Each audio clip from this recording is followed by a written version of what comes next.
आज हम बात करेंगे दिल्ली के तैमूर नगर में चल रहे बुलडोजर एक्शन के बारे में, जहां सरकारी एजेंसियों ने भारी सुरक्षा बल के साथ अवैध निर्माण को गिराना शुरू कर दिया है। लेकिन इसके पीछे की सच्चाई क्या है? क्या ये सिर्फ अवैध निर्माण को हटाना ही सरकार का मकसद है या कोई बड़ी योजना है सरकार का?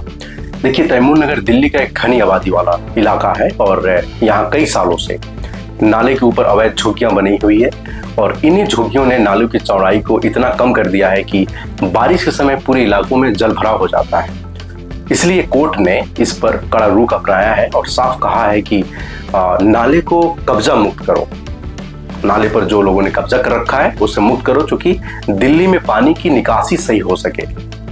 चूंकि जब बारिश होता है तो काफी जो है पूरे नाले में पूरे भरने की वजह से पूरी दिल्ली डूब जाती है। आपने कई वीडियो में भी देखा होगा।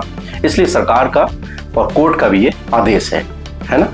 देखिए, सरकार की ओर से बुलडोजर लगाए गए और झुग्गियों को गिराई गई और भारी सुरक्षा बल तैनात भी किया गया ताकि किसी भी तरह का झड़प ना हो सके। सवाल उठता है कि क्या ये सिर्फ झुग्गियों की सफाई करना ही सरकार का उद्देश्य है या फिर कई झुग्गियां उन गरीब परिवारों की थी जो कई सालों से वहां रह रहे थे। कुछ के पास राशन कार्ड, वोटर ID, बिजली बिल जैसे दस्तावेज भी थे, लेकिन अगर जमीन सरकार का है तो निर्माण बिना अनुमति के हुआ कैसे? तो कानून ये अवैध माना जाएगा। अगर सरकार की जमीन पर अगर आपने मकान बना लिया है, झुग्गी बना ली है, तो उसे अवैध ही माना जाएगा। लेकिन अगर आपका घर बुलडोजर से टूट जाए तो आप क्या कर सकते हैं? ध्यान देने की बात यह है कि अगर आपका घर तोड़ दिया गया और आपको लगता है कि अवैध नहीं था, बिना उचित नोटिस के तोड़ा गया है, तो कोई आपके पास क्या कदम उठा सकते हैं? तो आप RTI डाल सकते हैं, राइट टू इंफॉर्मेशन एक्ट। प्रशासन से आप जानकारी ले सकते हैं कि किस आधार पर आपका ये जो मकान को अवैध बताकर हटा दिया गया, तो RTI डालकर आप उसको पूछ सकते हैं। और नंबर 2 पर आता है कानूनी नोटिस। जो है आप कानूनी नोटिस भेज सकते हैं, लीगल नोटिस। अगर आप किसको भेजेंगे?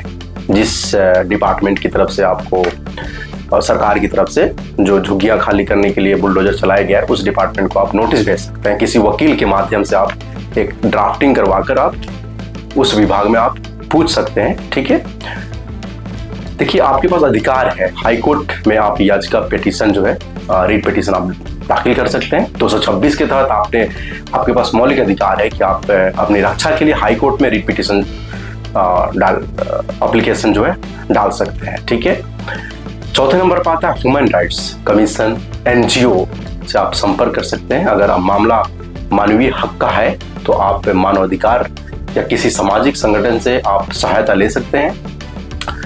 क्या सरकार के पास यही एक लास्ट ऑप्शन था आपको हटाने का?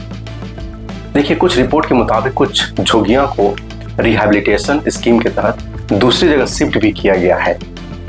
ठीक है, लेकिन अधिकतर लोग ऐसे ही जिनके पास कानूनी दस्तावेज नहीं है, किसी भी प्रकार का दस्तावेज डॉक्यूमेंट नहीं है, तो उन्हें कोई विकल्प नहीं दिया गया है जिनके पास कोई डॉक्यूमेंट नहीं है।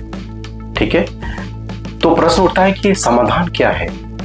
सरकार को चाहिए कि पहले आपको कहीं पर रहने का व्यवस्था करे, उसके बाद ही बुलडोजर चलाए, है ना।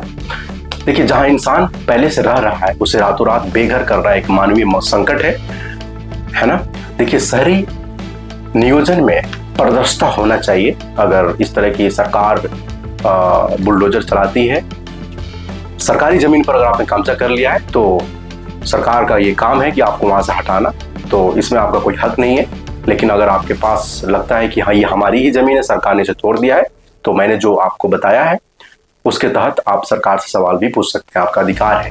226 के अकॉर्डिंग हाई कोर्ट में रीट पिटीशन भी आप डाल सकते हैं। ठीक है, जनता को भी चाहिए कि बिना नक्शा पास कराए सरकारी जमीन पर निर्माण ना करे। ना यह सिर्फ अवैध है बल्कि भविष्य में घर टूटने का भी खतरा रहता है। कभी ना कभी ये घर टूट ही जाएगा अगर आप सरकार के जमीन पर कब्जा कर लिया है तो, है ना। दोस्तों, बुलडोजर की ये तस्वीरें हमें बताती है कि कानून का पालन करना कितना जरूरी है। लेकिन साथ ही साथ आप याद रखें कि नागरिक को न्याय पाने का अधिकार है। अगर आपके जानने वाले किसी व्यक्ति जो है संकट से गुजर रहे हैं तो आप इस ताज मेंटर यूट्यूब चैनल को उनको ये लिंक भेज सकते हैं। कानूनी क्योंकि वीडियो में यही पर्पस है हमारा ना कि आपको कानूनी जो अधिकार है वो मैं आपको बता सकूं, है ना। और तो आप शेयर करिए, और अगले वीडियो में हम बात करेंगे बटला हाउस और शाहीन बाग के बारे में। कोर्ट ने क्या कहा है शाहीन बाग और बटला हाउस के बारे में, है ना, उसके बारे में अपडेट दूंगा मैं। चैनल को जरूर सब्सक्राइब करिए, पहली बार आप वीडियो देख रहे हैं। जय हिंद।